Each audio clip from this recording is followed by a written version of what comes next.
Hi everyone, I'm Matthew Shum, the founder of the Illuminance TEDxCUHK, a local social enterprise. When you think of aging, which color would you relate it to it? Many people in Hong Kong might think of gray. No matter there was a pandemic or not, many people told me that when they think of aging, they feel hopeless, just like the gray color. How about you? You might have a different answer, but for me, gray is also the color that pops up off the top of my head. But if there is light, it turns to shiny silver.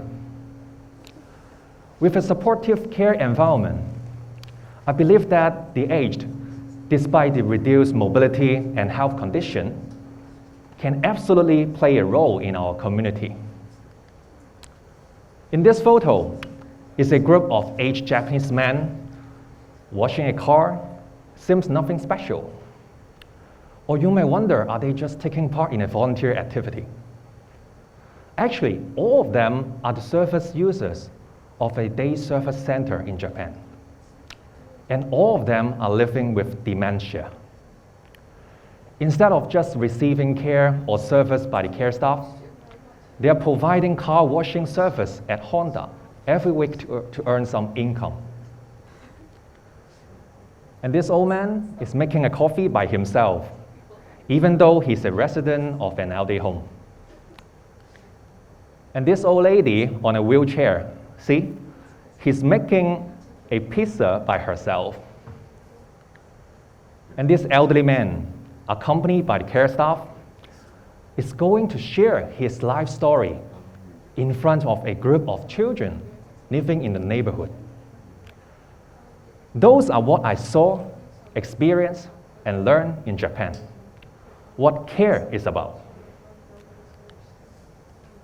In Japan, it's called Kaigo Fukushi, care well-being in English. I believe that all of you guys should have heard of the word well-being. But it seems a bit far even from us, as we keep talking about how to improve our own well-being. But how about for the elderly? What's the well-being for them? Do you still remember the group of aged men in red uniform and washing the car? Actually, I met them before. And this is me. And we had a little chat in a park nearby. And they told me that all of them actually owned a car before. And they love it so much. And washing their own car was part of their daily lives. And whenever they talk about car, it fills their hearts with joy. Look, from their smiles, I realized that the work of washing the car should be part of their well-being.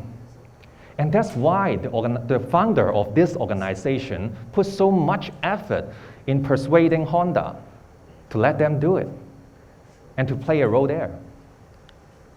And here, you can see a group of aged women with dementia hugging cats, showing their smiles, and receiving beneficial effects from the pet therapy. But actually, before the cats came to their care homes, they were probably just sitting around in a daze. The moment of joy with cats should be the part of their well-being too. And in the world of care well-being, this happiness will turn into a long-term memory and stay with them until the end of their lives.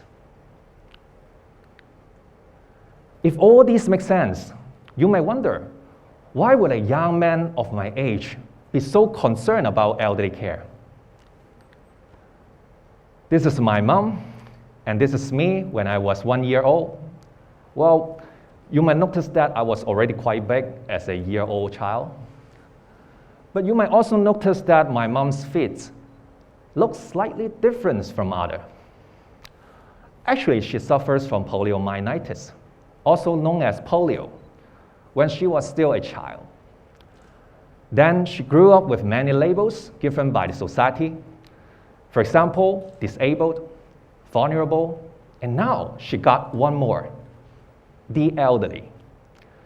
With all these labels, including being an elderly, she's always regarded as the one who needs help from others in order to survive. And I grew up by her side, and I found that I have different perceptions and beliefs to the word empathy from my classmates and my friends. Helping someone is not necessarily the only expression of empathy, but listening is also a manifestation. A few years ago, I took part in a community activity called Equal Share Action.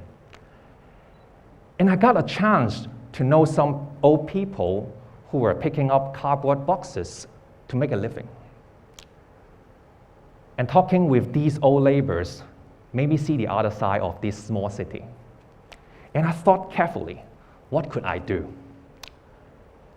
In 2015, I finally resigned my job in Hong Kong and went to Japan to study care well-being and to make an impact in the future development of elderly care in Hong Kong.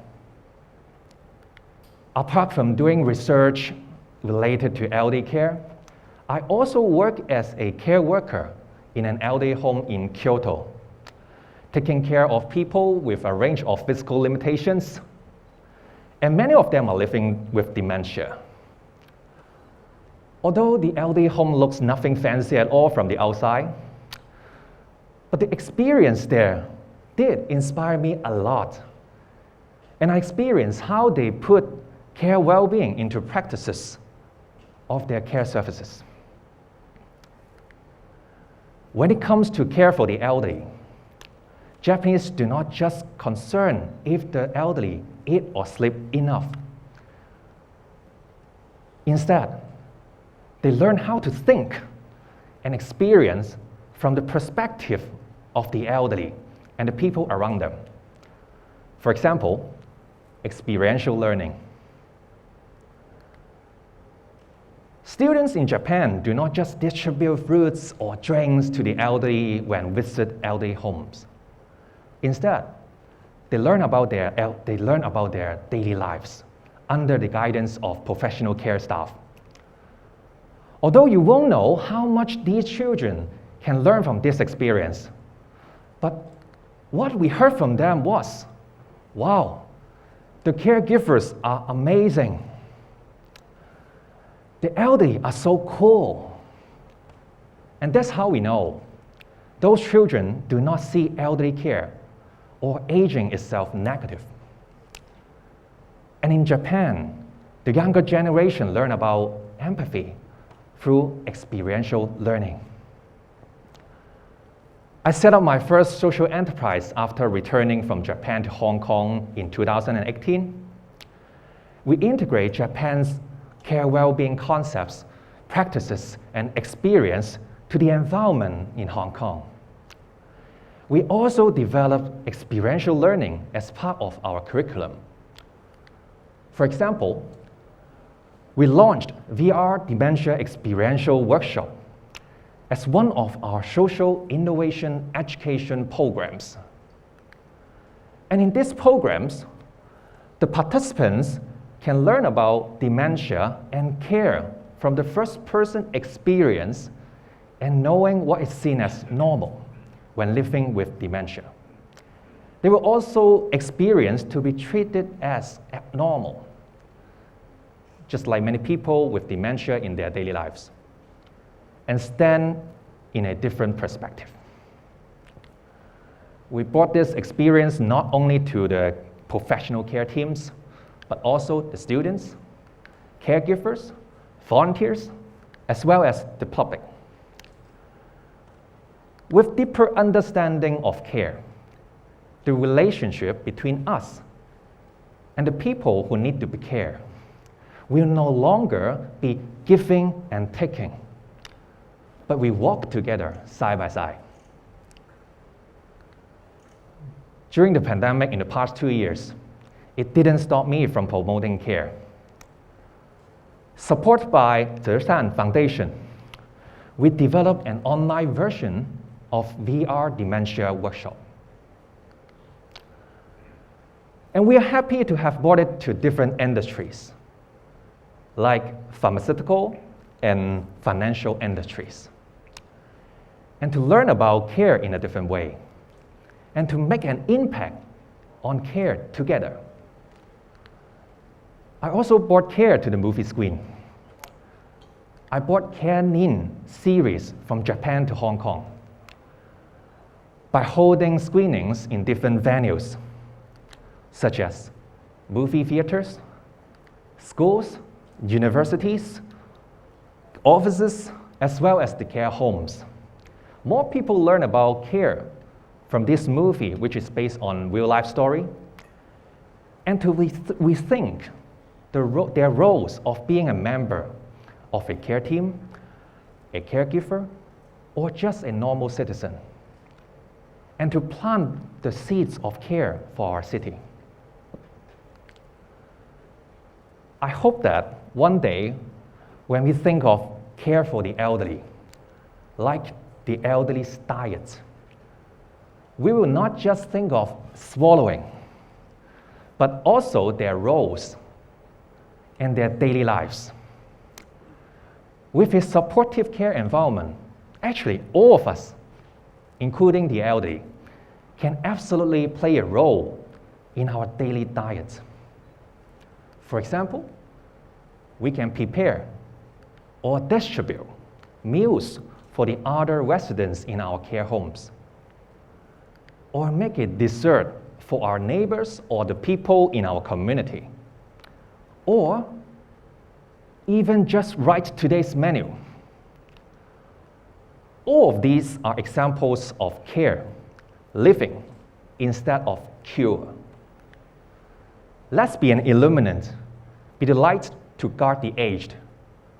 Together, we make a difference in care. Thank you.